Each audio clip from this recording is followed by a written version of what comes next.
오늘 상도 제목은요. 하나님 나라를 위한 미랄이에요. 여러분 혹시 이건 뭘까요? 그가 묘비에 세워지는 그거. 묘비 정답. 묘비에 세워진 비석. 다른 줄까 말까? 주세요. 사람 무덤 앞에 있는 묘비예요.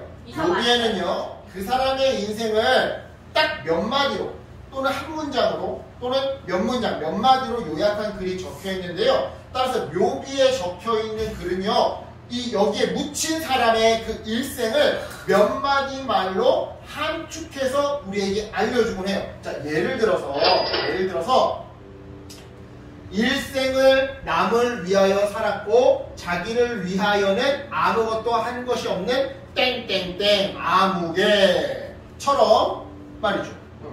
그렇다면 방금 목사님이 읽은 이 글은 누구의 묘에 적혀있는 누구의 묘비에 적혀있는 글일까요? 바로 이승훈 선생님의 묘비에 적혀있는 글이에요. 이승훈 아는 사람은 알아. 실제로 이승훈 선생님 남강 호가 남강인데 남강 이승훈 선생님은요 묘비에 적혀있는 이 글처럼 자신을 위해서 살지 않고 평생 남을 위해 조국을 위해 그리고 후학들을 위해 다음 세대들을 위해 살다 가셨는데요. 정말 그러한지 우리 오늘 이 시간에는 이승훈 선생님에 대해서 좀 살펴보도록 할게요. 이승훈 선생님은요 일제강점기를 살아가던 분이었어요. 자, 일제강점기는 일본이 우리나라의 모든 권리를 강제로 빼앗아서 지멋대로 주인 노릇을 하던 시대를 말하거든요. 이런 절망적인 상황 속에서 이승훈 선생님은요 대한민국은 우리 조국을 살릴 길은 사람들을 후학들을 여러분 같은 어린 다음 세대를 교육하는 것밖에 없다라고 생각했어요. 그래서 그 생각을 실천하기 위해 오산학교를 이렇게 설립하셨죠. 자, 오산학교가 개교하던 날 개교식에서 이승훈 선생님은요 이렇게 말씀하셨어요. 총을 드는 사람, 칼을 드는 사람도 있어야 합니다. 그러나 그보다 더 중요한 일은 백성이 깨어나는 것입니다. 백성을 깨우치는 것이 제일 급선무입니다. 이렇게 이승훈 선생님은요 민족을 일깨우기 위해 오산학교에 자기의 삶과 자기의 전 재산을 다 바쳤어요. 원래 엄청난 부자였었거든요. 그래서 학교 지붕이 살면 자기 집 기와를 뜯어다가 수리를 하고 또한 학생들을 점심 식사를 위해서 손수 밥을 하시기도 하고 이때만 해도 남자가 부엌에 들어가면 안 되는 사람들이 욕하는 시대였단 말이야. 가부장 시대여서. 근데 직접 들어가서 요리도 하시고 심지어는 화장실 청소까지 해주면서 그렇게 학교를 정말 소중히 여기셨대요. 하지만 오산학교는요 일본에 의해서 많은 시련을 겪기도 했어요. 일본 경찰들이 학교에 불을 지르기도 하고 이게 실제로 1919년 화재 사건 그 사진 자료예요. 이렇게 학교에 불을 지르기도 하고 또한 오산학교 학생과 학교 주변 주민들을 이유 없이 괴롭히며 무시하고 차별하기도 했죠. 하지만 그럼에도 불구하고 이승훈 선생님이 세운 오산학교는요 일제강점기 시대에 민족의식을 깨우는 일에 항상 앞장섰던 했는데요. 그 결과 시인 김소월 그리고 시인 백석 화백 이중섭 그리고 독립운동가 김홍일 등 유명한 우리나라 근현대사의 독립운동가들을 많이 배출할 수 있었어요. 즉 이승훈 선생님의 헌신적인 교육 덕분에 일제강점기 고통에 신음하던 우리 민족을 위로하고 인도할 걸출한 이런 위인들을 많이 이 오산학교에서 배출해낼 수가 있었던 거죠. 그런데요 그러던 어느 날 이승훈 선생님에게 큰 위기가 닥쳐왔어요. 일본이 뒤집어 씌운 누명 때문에 그만 이승훈 선생님이 제주도로 유배를 가게 되었던 거죠. 이게 실제로 제주시 조천읍 조천리에 있는 이승훈 선생님의 유배지 그 집이에요. 그러니 이 얼마나 억울하고 힘들었겠어요. 잘못한 것도 없는데 이 열악한 제주도에 유배를 갔습니다. 하지만 이승훈 선생님은요 이 제주도에서도 변함없이 남을 위한 삶을 살았대요. 낮에는 가난한 사람들을 도와서 함께 밭일을 하고 돌담일을 하고 또 밤에는 호롱불을 켜놓고 성경을 읽으면서 기도 생활을 하루도 거르지 않았던 거죠. 그런데요, 엎친 데 덮친 격이라고 이렇게 유배를 떠난 제주도에서도 남을 위해 살아가던 이승원 선생님에게 또다시 위기가 찾아왔어요. 어떤 위기였느냐? 일본이 제주도에 있는 이승원 선생님을 민족운동에, 독립운동에 주모자로 몰아가지고 서울로 다시 끌고 왔던 거죠. 이때 이승원 선생님은요, 고문도 당하고, 그래서 막 멍들고 다치고 막 이런 상태에서 오랜 시간 감옥에서 보내야만 했어요. 하지만 이승훈 선생님은요, 이 감옥에서 이런 고백을 했어요. 어떤 고백? 감옥에서도 이렇게 이리도 기쁜지 모르겠습니다. 감옥 안에서도 어떻게 이리도 기쁜지 모르겠습니다. 하나님께서 제 머리 위에 계신 것 같아요. 저는 감옥에서 성경을 더 가까이 하고 읽게 되었답니다.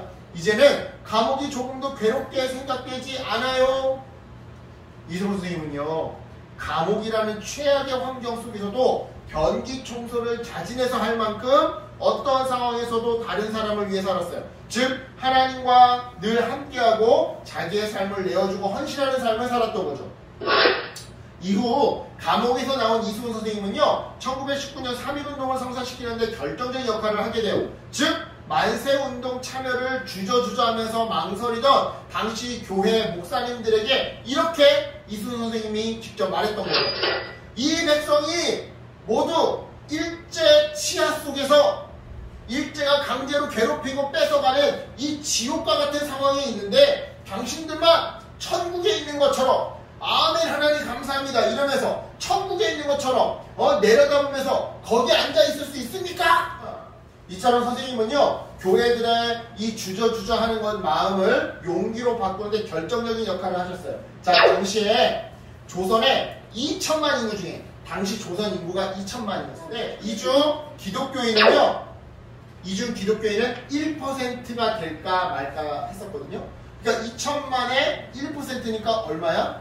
20만. 자, 이처럼 기독교인은 당시 조선 인구의 1%도 될까 말까 했었거든요. 하지만 그 1%도 안 되는 기독교인 중에 이 이승훈 선생님과 같은 영향력을 가진 사람이 있었기 때문에 3.1운동이라고 하는 거사가 이루어질 수 있었어요. 왜냐? 다시 말하지만 3.1운동의 민족대표 33명 중에 기독교가 몇 명이었다? 16명. 민족대표 33명 중에 절반이 기독교인이었으니까 말이죠.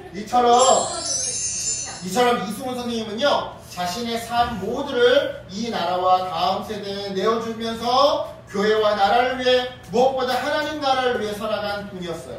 그렇다면 이쯤에서 우리 앞서 읽어봤던 이승훈 선생님의 묘비글을 다시 한번 살펴볼게요. 일생을 남을 위하여 살았고 자기를 위하여는 아무것도 한 것이 없는 이승훈. 이승훈.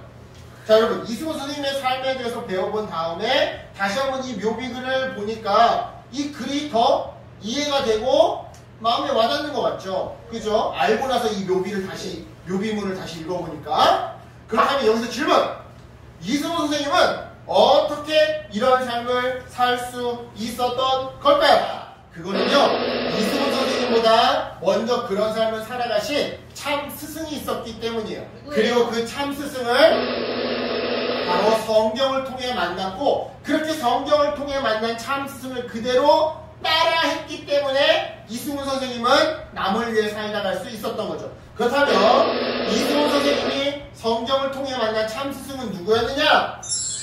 바로 예수님이에요. 예수님은요, 죄인된 우리를 구원하시기 위해서, 또한 죄로 망가진 이 세상을 새롭게 회복하기 위해서 하늘의 모든 권세를 버리시고 이 땅에 아기 예수로 오셨어요. 그리고는 가난하고 약하고 병든 사람들을 고치시고 도우셨다 했죠. 그리고는 우리를 죄에서 구원하시기 위해 이렇게 스스로 십자가를 지며 자기를 우리에게 생명을 내어주셨는데요. 예수님의 그 사랑으로 우리가 영원한 생명을 얻게 되었어요. 즉 예수님이 하늘의 미랄이 되어서 땅에 썩어지심으로 말미암아 수많은 생명의 열매가 이 세상에 맺히게 된 것이죠.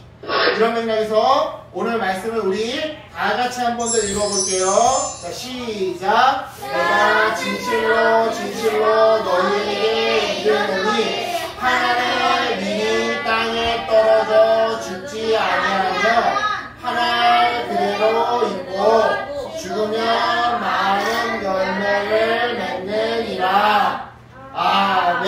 자, 이 말씀처럼 이승원 선생님은요, 네. 하나의 미랄이 되어서 썩어지심으로 하나님 나라를 위해 살아갔어요. 그리고 그 과정은 결코 쉽지 않았다고 했죠. 마치 한 줄기의 미랄이 땅에 떨어져서 이 씨앗 껍질을 뚫고 또한 땅을 뚫고 싹을 틔운 후에 이어서 뿌리를 내리고 줄기를 올리기가 쉽지 않은 것처럼, 또한 계속해서 뜨거운 태양과 세찬 비바람도 견뎌야 하는 것처럼 결코 쉽지 않았더랬죠. 하지만 씨앗이 그 모든 시간을 견디고 마침내 많은 열매를 맺는 것처럼 이승훈 선생님은요, 수많은 어려움을 인내하면서 먼저 그 길을 가신 예수님을 따라 걸어갔어요. 즉 예수님을 닮아가기 위해 인내하며 포기하지 않을 때 귀한 열매를 얻을 수 있었더라 이 말이죠. 이런 의미에서 여러분도 이승훈 선생님처럼 예수님의 길을 걸어가기로 결단했으면 좋겠어요. 하나님께서는 우리에게도 하나님 나라의 사명을 주셨거든요. 따라서 하나님께서 우리를 보내신 지금 이 땅에서 하나님 나라가 풍성하게 채워질 수 있도록 하나님 나라를 위해 자기를 내어주는, 자기의 물질이 되었던, 돈이 되었던, 자기의 지식이 되었던, 재능이 되었던, 삶이 되었던 무엇인가를 하나님께 내어드리는 여러분이 되었으면 좋겠어요. 그래서 여러분을 통해서 여러분의 가정, 학교에 하나님 나라가 더욱더 아름답게 세워져가는 예수님을 닮은 축복의 통로 되시길 예수님의 이름으로 축복합니다. 아멘. 기도할게요. 하나님 감사합니다.